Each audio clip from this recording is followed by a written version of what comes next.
Dream of America. وہ اواہل بہار کی ایک روشن اور تر و تازہ صبح تھی۔ گزشتہ رات ہونے والی بارش کی نمی ہوا میں کچھ باقی تھی جو بے حد خوشگوار لگ رہی تھی۔ میں نے موسم کی عنایت سے فائدہ اٹھاتے ہوئے کالج کے فوارہ گراؤنڈ میں اپنے پسندیدہ مقام پر جا بنا لی اور کتابوں میں سر لے لیا۔ وہاں چھاؤں گھنی اور نسبتاً شور کم ہوتا تھا، اس لیے اکثر و بیشتر میرا ٹھکانہ وہی ہوتا تھا۔ ماہانہ ٹیسٹ سر پر تھے، سو پورے انہماک سے میں تیاری میں مصروف ہو گیا۔ ابھی کچھ ہی دیر گزری تھی کہ قاسم کی توپ شکن آواز میرے کانوں سے ٹکرائی۔ بھائی صاحب، آپ ہیں یا گزر گئے؟ لا حول ولا قوت الا باللہ۔ منہ کھولنے سے پہلے سوچنے کی عادت بھی پال لیتے تو تمہارا کیا جاتا۔ ویسے حیرت کی بات ہے کہ سلمان اکبر جیسا گلفام تمہیں نظر نہیں آ رہا، جبکہ انسٹیٹیوٹ میں تو ماں بدولت کے سوا کسی کو کچھ نظر ہی نہیں آتا۔ اینٹ کا جواب میں نے بھی پتھر سے دیا۔ یا خدا، کیسا ظلم ہوا ہے تیری خدائی پر، جیتے جی یہ دن بھی دیکھنے تھے۔ چونٹی کے پر نکل آئے۔ چپ شاہ کا روزہ رکھنے والا سلمان بھی انسٹیٹیوٹ کا گلفام بنا بیٹھا ہے۔ قاسم نے ایکٹنگ کرتے ہوئے جواب دیا، جو عموماً اس کی زبان کی نوک پر ہی دھرا رہتا تھا۔ یہ طنز بازی اور زنانہ حرکتیں چھوڑو، 2 منٹ میں مطلب کی بات بتاؤ، ورنہ چلتے پھرتے نظر آؤ۔ فی الحال بے وقت کی راگنی سننے کا موڈ نہیں، میں نے بے مروتی کے ساتھ ریکارڈ ایک پل میں توڑتے ہوئے کہا۔ کاغذی شہزادے، بھاڑ میں جاؤ تم بھی اور تمہارا وقت بھی، میرے پاس بھی فالتو ٹائم نہیں۔ ویسے بھی یہ دنیا ناشکروں کے لیے نہیں بنی۔ سلطنت مغلیہ کے نشان عبرت تجھے تیری تنہائی مبارک۔ حسب عادت ناراض ہو کر نخرے دکھاتے ہوئے اس نے پلٹ کر جانا چاہا۔ ارے ڈرامے بند کرو ایسٹ انڈیا کمپنی کے گھسے پٹے مہرے۔ میں نے نہ بھی پوچھتی بات کو کون سا تمہارے پیٹ میں رہ جانے کی، اب آ ہی گئے ہو تو بتا بھی دو کہ کیا ارشاد فرمانے آئے تھے۔ میں نے اپنی طرف سے اسے مزید چڑھایا اور اس کی کلائی پکڑ کے بٹھاتے ہوئے کہا تو خلاف توقع اس کی زندگی سے بھرپور قہقہ کالج کی سنجیدہ ہوا کو گدگداتا ہوا فضا میں بکھر گیا۔ ہا ہا ہا، کیا بدلہ لیا میرے دل جلے ایسٹ انڈیا کمپنی کے گھسے پٹے مہرے، واہ مزہ آ گیا۔ اس نے بات پکڑی۔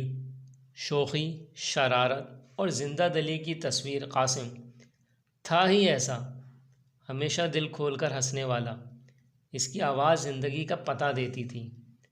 اب بتاؤ بھی، بس ایسے ہی، کوئی خاص بات نہیں، اس نے جہاں بھر کی سنجیدگی چہرے پر طاری کرتے ہوئے کہا۔ اس لمحے اسے دیکھ کر یوں لگ رہا تھا کہ جیسے وہ ہنسی کا نام تک نہ جانتا ہو۔ دوست اسے مسٹر گرگٹ کے نام سے پکارتے تھے۔ صحیح کہتے تھے بیچارے۔ میں نے دل میں ابھرنے والے خیالوں سے ہاتھ چھڑایا۔ چلو ٹھیک ہے، تم مجھے عام بات ہی بتا دو۔ میں نے امن کا پرچم لہرایا۔ یار، ہمارے کالج میں کچھ امریکن ٹیچرز آ رہے ہیں 14 تاریخ کو، کاؤنسلنگ کے لیے۔ وہ بتائیں گے کہ امریکن ایجوکیشنل انسٹیٹیوشنز میں داخلہ کیسے لیا جاتا ہے۔ اس کے لیے بنیادی ضروری معلومات سے آگاہی کا سیشن ہے، اس لیے کوئی اسٹوڈنٹ چھٹی نہ کرے اور بروقت کالج کے میل ہال میں پہنچ جائے۔ پہلے پیریڈ کے بعد تم نظر نہیں آئے تو مجھے لگا کہ تم اپنے گوشہ عافیت میں ہی چلہ کاٹ رہے ہوگے، تو اس لیے یہ بتانے ادھر چلا آیا۔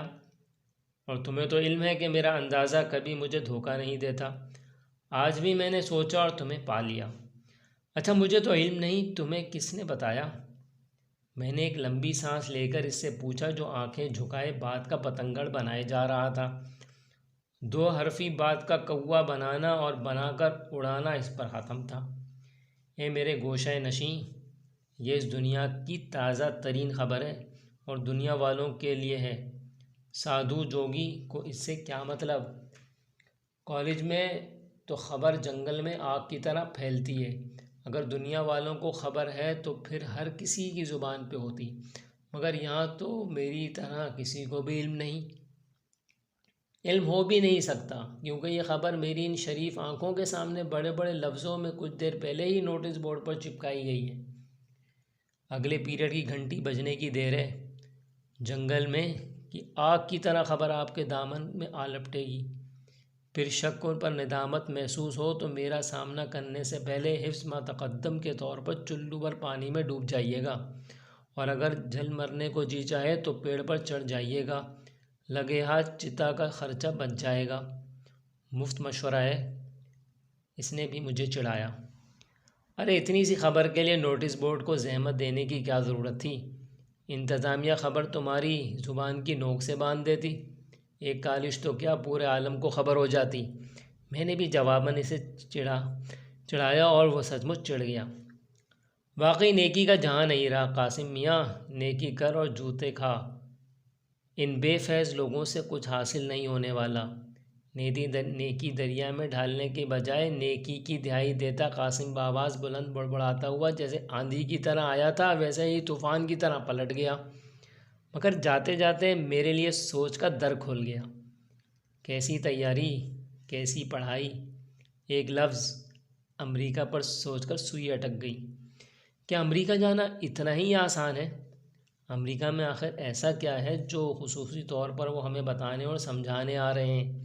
تو اس کا مطلب ہے کہ ہم کوشش کریں تو جا بھی سکتے ہیں۔ ہم میں تو میں بھی شامل ہوں، ایک خیال لہرایا اور دل للچایا۔ تو کیا میں بھی جا سکتا ہوں؟ ذہن میں سوالوں کی کھچڑی سی پکنے لگی۔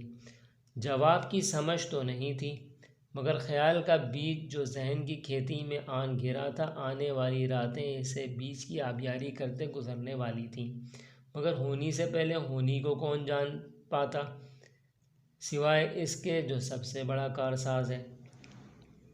دنوں کو پر لگے اور وہ اڑ گئے۔ آخرکار وہ دن آ گیا جس کے بارے میں ہر گزرتے دن کو تجسس بڑھایا تھا۔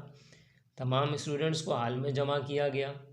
سب سے پہلے پرنسپل نے استقبالیہ خطبہ دیا، سیشن کی اہمیت اور فوائد سے آگاہ کرتے ہوئے سنہری خوابوں کے کچھ دیے جلائے اور سب کو سنجیدگی سے ہر بات سننے کی نصیحت کی۔ اس کے بعد آنے والے معزز مہمانوں نے باری باری امریکی تہذیب و ثقافت اور معاشرتی زندگی کے مختلف پہلوؤں سے ہمارا تعارف کروایا۔ رنگوں روشنیوں میں گھری دھمکتی چمکتی جس دنیا کی تصویروں کے ذریعے ہمیں سیر کروائی جا رہی تھی، اس کا سحر میرے دل کو مٹھی میں لیے جاتا تھا۔ اس حال میں میری طرح کسی اور کے دل پر بھی یہ جادو اثر کر رہا تھا اور وہ قاسم تھا۔ میں اس لمحے اس بات سے بے خبر تھا